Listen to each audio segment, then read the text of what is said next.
Hello everyone and welcome to another weekly analysis on EMini futures, looking at the Nasdaq 100 index futures for 8th of January. There are two trend lines that I want to bring your notice to. So if you see, this is one trend line. It's a little bit hard to see, but joining the tops, and then there's a breakout. So that's a very strong area. So hence I have two levels there. And then this is another trend line, which I was really hoping that it will reach here and break out and reach that, but never happened. It sold off here, and hence I'm going to add that here level. This is a breakout for sure. If you look in 10 years, this is the highest, and it did break out there. And the previous high was right here, 16,755, and it did break out. We are in the daily, 16,755, and when it, did I get that right? Let me make sure.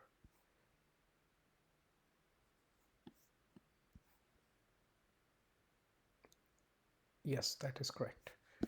So when we broke out of this, retested, this is a daily, and actually let me go into the weekly. So when we break out, so confirmed, I actually based on the daily I took in this week along, and I held it going past that on, and my target was like, okay, will it reach this trend line here? So it was somewhere like I think 17,400 is what I was targeting. Never reached that. 182, it got rejected, and I think I took a long at 855, and then I just held that, and this part of the trade, and this weekly sell-off I just got stopped out at 915. So yes, gave a lot of points, but I was really hoping that it holds to this trend line, and that's how market works. And in this sell-off, let's go to the daily here. It did sell off beyond this level, 16,755, which was supposed to be a very strong support. It did break out, confirmed in the daily, hey, it should hold. Did not, just sold off. So why? Now if you look at these breakouts, right, they do not have, so this is the strong breakout here, but the rest are very weak volumes, and the sell-off volume is pretty strong, and this one is a strong buy here volume wise, but sellers and buyers both showed up, so fair value here. So hence I'm looking at this is the trend as of now, and I'm looking at this, and I'm going to try to see if it reaches the 755 area again. Now it did not hold as a support, but will it hold as a resistance?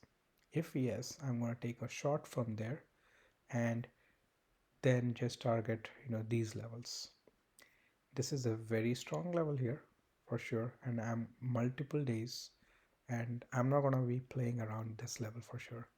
And one thing that I want to draw here and confirm, let's look at here like that, 977, and we'll go to the TPO chart here, and look at that 977 area. This is the area. Pretty sure there will be multiple TPOs there. So 977 as suspected. So lot of POCs here, one here, so almost 1 2 3 4 POCs almost there. So that's a very strong level for sure. And let's see what happens. This is another level here. If you see this level, 560, so let's tweak ours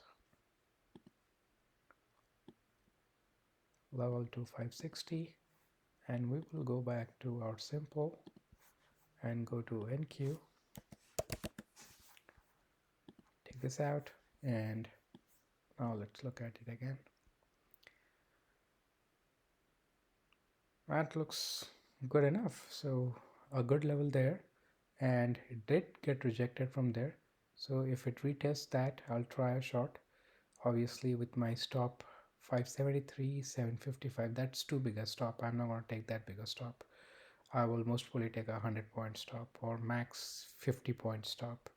So if I go for a 575 short, I'm most probably doing 625, 630 stop, and then I'm targeting these areas for my profit. So one would be this area, pretty strong, so I'll take profit there for sure.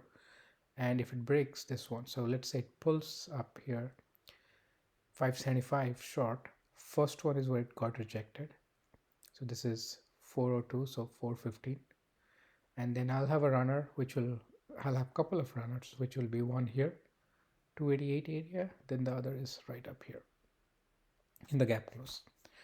That would be my plan. A simple plan. I don't want to overthink my strategy. So as always, keep your stop losses tight, losses small, and profit at large. Thank you for listening.